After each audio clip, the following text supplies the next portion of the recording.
I'm Christopher Titus, and this is the Armageddon Update. And today, let's go to the world of imagination, a place where nothing is real and totally made-up stories are told by the people that live there. People like the NRA.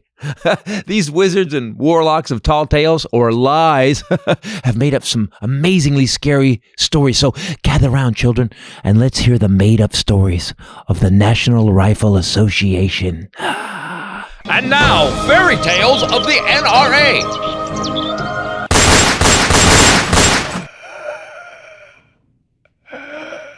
This one's called The Only Way to Deal with a Bad Guy with a Gun is with a Good Guy with a Gun. Now, this is their hero versus the villain story. And this story is super true. Americans have over 14.2 million concealed carry permits. 14.2 million? And that's why no one ever gets shot in America. Bullshit. What? A lot of people get shot in America? Got it. Yeah, but that was in 2010. Yeah, you know, where only 31,000 plus people died from guns and 73,000 were hospitalized from gunshots. So only like 100,000 plus deaths and injuries. But I'm sure the good guys with guns wanted to be there, but they were all at weddings or hanging out at a Starbucks. Everybody be cool, this is a robbery! Sir.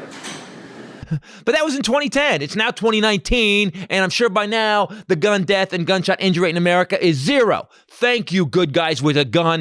Bullshit. Damn you! Picture box on the right side of my head. The other right side of my head. Now, okay, so if we go back to our story, kids, good guy with a gun actually happens about 3% of the time, so it's very rare.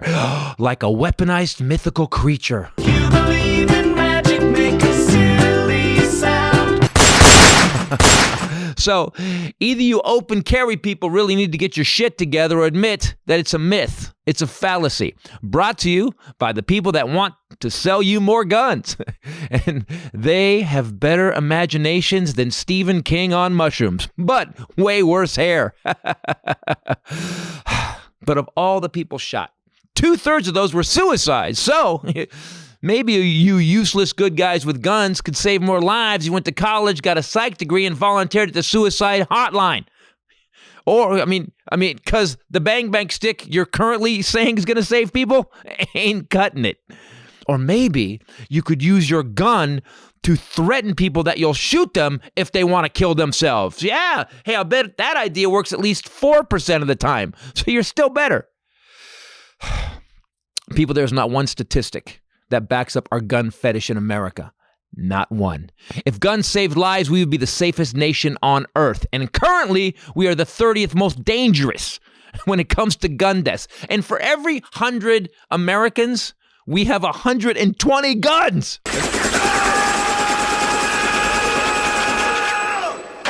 The next closest country in gun ownership is Montenegro and Serbia. And Serbia went through civil war from 1992 to 1999, then involved genocide or ethnic cleansing, kids. Yeah, it's such a nice word for exterminating an entire race of people. Sounds like they killed everybody, and yet it still smelled minty. Now, I guess if a bunch of people wanted me and everyone who looked like me dead, that I would probably weapon up too. Yet the Serbians only have 38 guns per 100 people. We, Americans, have more than 3 times as many guns per capita than fucking Serbia. I guess going to a Chipotle in America is more dangerous than genocide. Open carry Texas was taking AR-15s into Chick-fil-A's. What you afraid of, Snowflakes? Who hurt you? Who hurt you? To those of you responsible gun owners that train, lock your weapons, and know that they aren't toys, thank you. I have federal law enforcement and 2 Navy SEALs in my family, and they have trained for years and are all experts on a large menu of weapons. And even they think we need to do something about the current state of gun laws in America. And they aren't anti-gun. They're just anti-dumbass because they're thinkers, and they don't believe the NRA fairy tale. Now, today it's July 29th, 2019. And in my country, there have been over 284 mass shootings and 22 school shootings in half a year. School shootings do taper off, during summer vacation, though. Thank God. I'm a glass half full guy. Our kids are getting shot at school, and that's not a fairy tale. In Gilroy, California, on Sunday, 15 were shot and 3 were killed. One was a 6-year-old boy named Stephen Romero. Stephen Romero loved Legos and Batman, and he was playing in a bouncy house at a food festival. He was 6, and he's dead, and his parents are never going to see him again. Since Sunday, we've had 5 dead and 7 shot in Wisconsin and 5 shot in Chicago, but we didn't hear about those. You know why? Because in America, after 1.6 million gun deaths in our country since 1968, it's just a normal day in America. Yeah, no other country in the world has this kind of normal. I'm going to see you next week. But I've decided to move the entire podcast to war-ravaged Serbia. It's safer, and I think I need a break. I'm Christopher Titus, and this is the Armageddon Update. Coming up next, the amazing Zach Ward. Dave!